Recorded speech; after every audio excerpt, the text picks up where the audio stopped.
Congress party ने प्रधानमंत्री नरेंद्र मोदी को भारत जोड़ो यात्रा में शामिल होने का औपचारिक निमंत्रण दिया है। हमारे साथ प्रोफेसर गौरव वल्लभ जी हैं।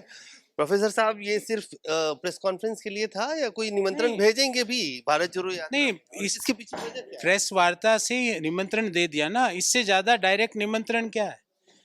हम तो कह रहे हैं आइए, भारत को जोड़ने में अपना योगदान दीजिए। और आपके मन में भी मोदी जी जो नफरत, घृणा, द्वेष और जो जुगाड़बाजी है वो खत्म हो जाएगी।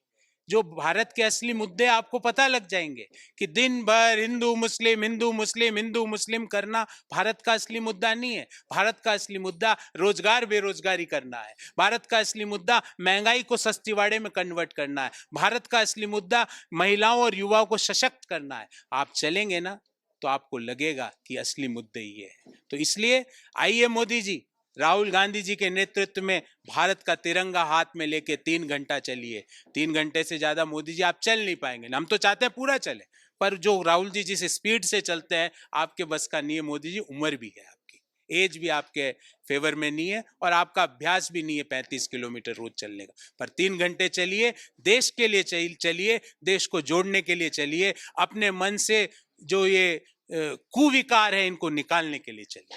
आपने और भी निमंत्रण और भी दिया। मैंने उनके 2 कैबिनेट साथियों को भी कहा कि अमित शाह साहब आए, वो 15 मिनट चलें। 15 मिनट से ज़्यादा उनके बस का नहीं है, क्योंकि हम नहीं चाहते कि 15 मिनट से ज़्यादा चल के वो अस्वस्थ हो। और स्मृति दीदी आए, 5 मिनट चलो दीदी। 5 मिनट चलोगी ना आप दीदी, तो आप जो ये दिन भर जो ट्रोल और एक दूसरे को मैं चुनौती देती हूँ, आ जाओ उधर, दीदी ये सब बातें भारत के लोकतंत्र में नहीं होती है। भारत के लोकतंत्र में साथ बैठ के भारत को महान बनाने की बात होती है। जो आपके मन में जो घृणा है, ईर्ष्या है, द्वेष है, नफरत है, 5 मिनट चलोगी ना दीदी, फायदा मिलेगा। अगले दिन फिर आप आओगी 5 मिनट। पर मेरी प्री कंडीशन है मोदी जी, शाह साहब और दीदी, हाथ में तिरंगा तो पकड़ना पड़ेगा। तिरंगा नहीं तो नो एंट्री। कह रहे विकार चला जाएगा। मोदी जी ने मन की बात में कहा कि 2022 का जो साल था वो अद्भुत साल था भारत के आर्थिक क्षेत्र में, भारत के लिए। तो कैसे मैं उसको अद्भुत मानूं, जब देश में अगर हम पर कैपिटा जीडीपी का अगर उल्लेख करें तो दुनिया के 197 देशों में हमारे देश का स्थान 142वां है पर कैपिटा इनकम में। तो अद्भुत वर्ष कैसे होगा Modi ji. Per capita GDP में हमारा स्थान 144वां है 194 देशों में। तो अद्भुत वर्ष कैसे हुआ। 2022 में रुपये का डेप्रिसिएशन 10% से ज्यादा हुआ। एशियन बास्केट में रुपया वर्स्ट परफॉर्मिंग करेंसी हुई। अद्भुत वर्ष कैसे मानूं।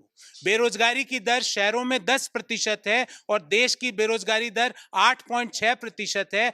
2011-12 में जो 2.2% हुआ करती थी। अद्भुत वर्ष कैसे मानूं।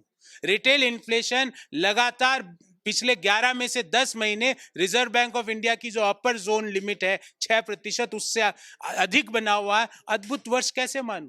दूध के दाम 1 साल में 5 दफा बढ़ जाते हैं। अद्भुत वर्ष कैसे मानूं।